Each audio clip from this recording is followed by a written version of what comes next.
Hello, my name is Justina Bianco, and for this assignment, I'm going to be sharing a little bit about my goals and aspirations long term. I feel like once I do complete my nurse practitioner certification and specialize as a psychiatric nurse practitioner, I will be able to kind of bridge the gap between different modalities of medicine. I think that there's a large stigma on mental health in communities of color. So I really want to bring a face to that.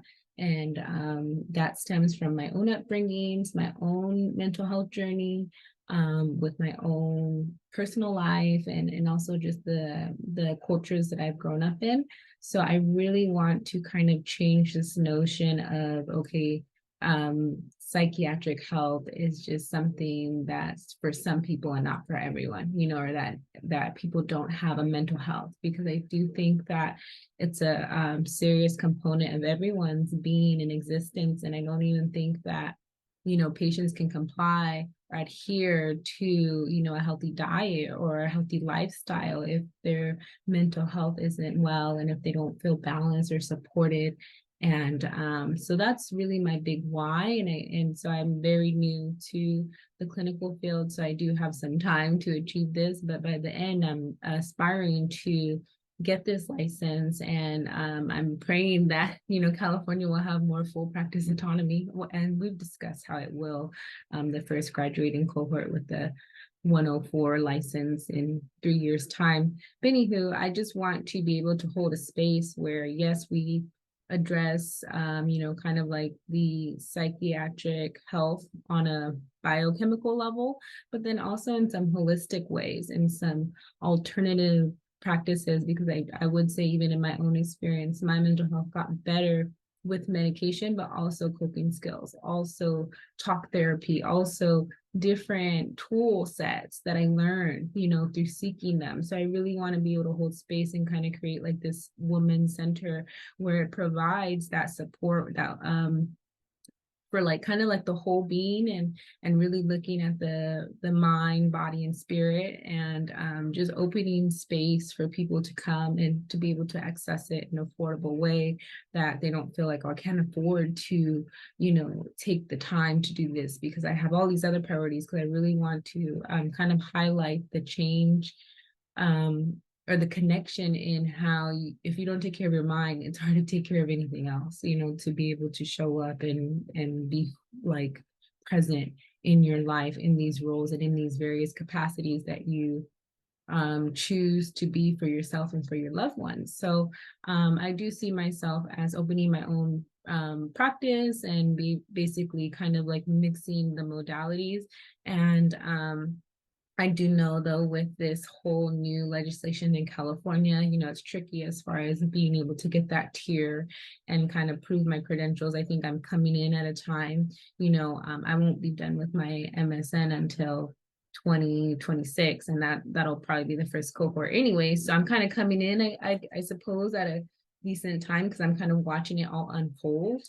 And I'm seeing how the social environment is changing. And I think too, just the impacts of the pandemic, will continue to see the ripple effects of how it touches all these different kind of dimensions of our health and well-being. So, and the economy as well, with different things coming to light as far as, allocation of funds and resources, and what legislation's doing currently with the office in power. So I do think also too, we're bringing a like more notice to global warming. So I think just these direct, they sound different, but they do have an impact on funding, on healthcare, on mental health specifically, and that's the population I want to serve. Um, from the pioneers, shared, I believe it was week 1 or 2, how the Honorable Eddie Bernice Johnson, it really inspires me. And I didn't know about her prior to this assignment, but just kind of seeing how, she truly started like as an RN psych and with an associates, and has just gone throughout her journey, I think, led by her why. And so I think that's what I grasped the most from her, is just being led by my why. Why do I want to do this work? Who am I doing this for?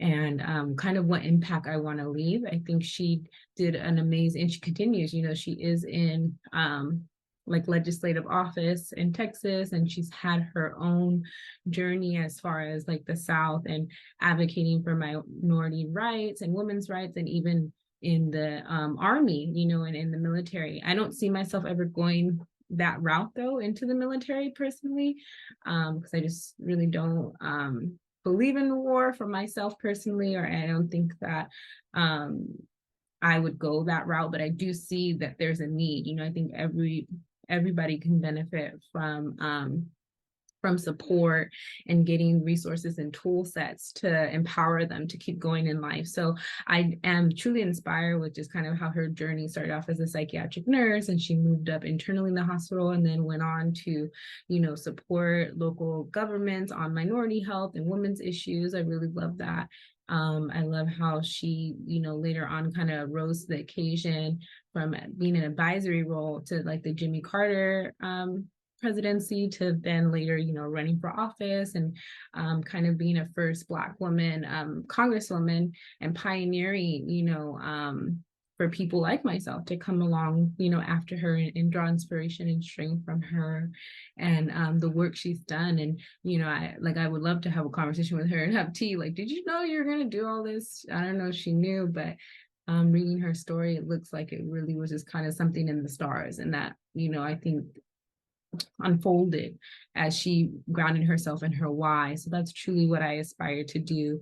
And then going back to our third week or fourth week of the Beatitudes paper, reflecting on that, you know, I hadn't even really looked into those scriptures personally prior to the assignment. So again, I was learning, and but I do think that it truly does have like a beautiful message and grounding ourselves in our, you know, our interactions in our human existence and our being with people and our why. And I think it's a really good reference to have when you think about, okay, like, why am I doing this? But I do know later when you have your own practice, there's a lot of things you have to stay on top of: organization, administrative fees, you know, the list is endless. But I think when you are in any situation where you feel like, okay, I might compromise my integrity due to time, you know, due to restrictions, due to whatever it might be that day, like to reflect on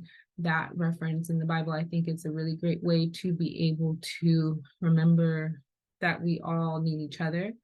And that sometimes, you know, you don't realize the impact of your energy that day, but it speaks bounds, not just for you, but for the generations to come, for the hope that people need to keep going.